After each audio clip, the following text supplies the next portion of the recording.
Get ready to get paid for putting gas in your car the next time you fill up. Just kidding, but I'll explain it in just a second. Welcome to today's video. This is your next Wise Step video for today, Tuesday. My name is Mike Bernard. I am the host of the Wise Money Show.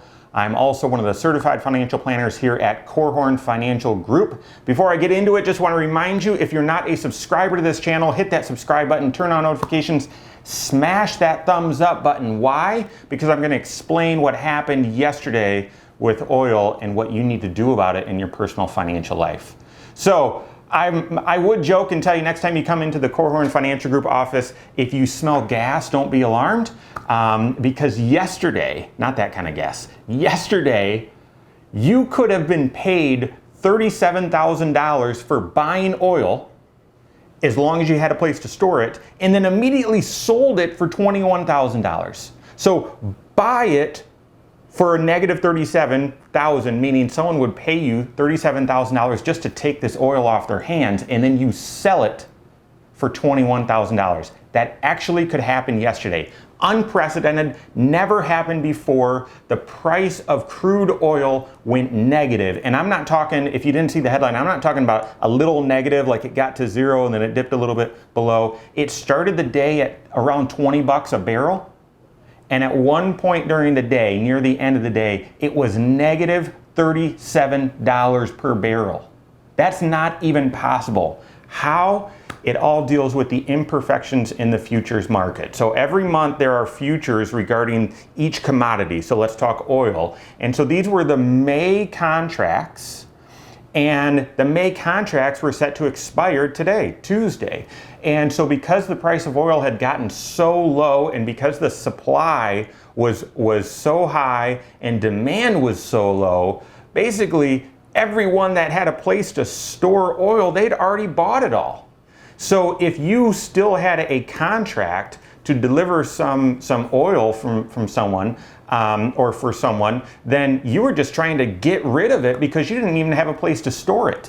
And so now those May contracts expire today, Tuesday. Now we're going to be watching the price of the June contracts, but it's unprecedented. That's never happened. Even though you could sort of explain it, if you could understand the bizarro financial world and how futures work, you can sort of explain it, but it's never, ever, ever happened before. And again, the point is that it didn't just go a little bit negative. The price at one point yesterday was down over 300%. So if you were speculating in oil, you got clobbered. What does this mean? Does it mean that next time you go and fill up your gas tank, they're actually going to pay you for putting gas in your car? I wish, but it's going to feel like it though, because the price at the pump is already low and it likely is going to be going lower. So, few takeaways today. First is, even though you're quarantined, even though there's these stay-at-home orders, if you need to put gas in your car, go put gas in your car. If you have gas cans in your garage for the lawnmower, for the snowblower, whatever, that have any room, just over in the next week or something, go out and fill those things up, because the price for gas is extremely low.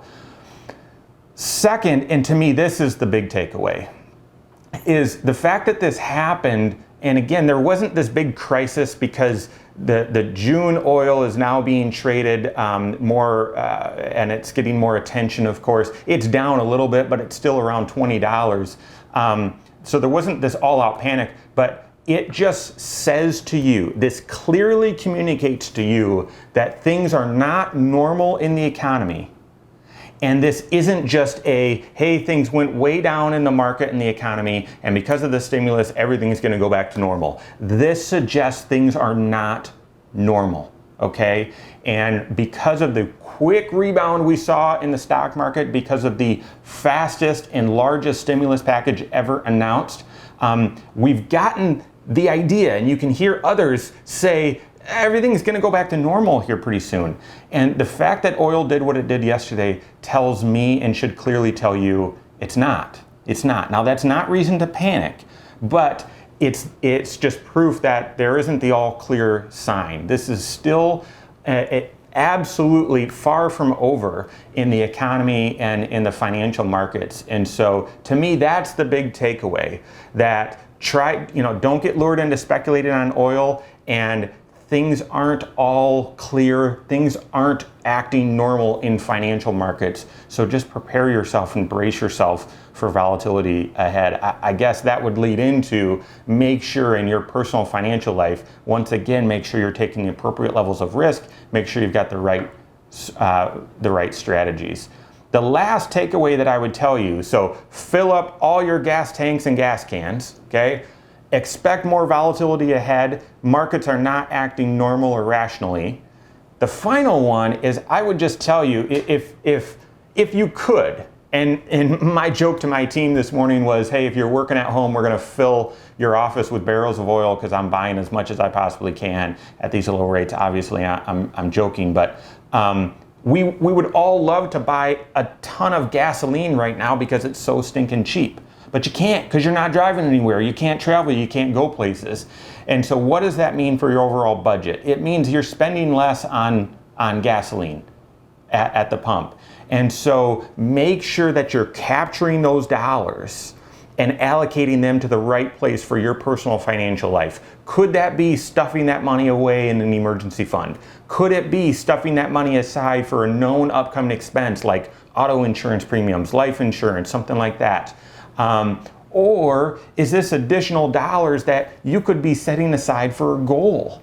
Actually saving up for retirement or college or putting extra on mortgage, something like that. So those are your 3 action items today in regards or in response to the record setting in a negative way, what happened with oil yesterday. So all of this again centers around you taking your next wise step in your financial life. Hopefully that helps you with that today. If you're seeking clarity and confidence in your life, contact your certified financial planner. And of course, if you don't have one, we've got a full team of CFPs here at Korhorn Financial Group. Send us an email, reach out to us. You can find us at info@korhorn.com. All right, until tomorrow, go out and take your next wise step in your financial life.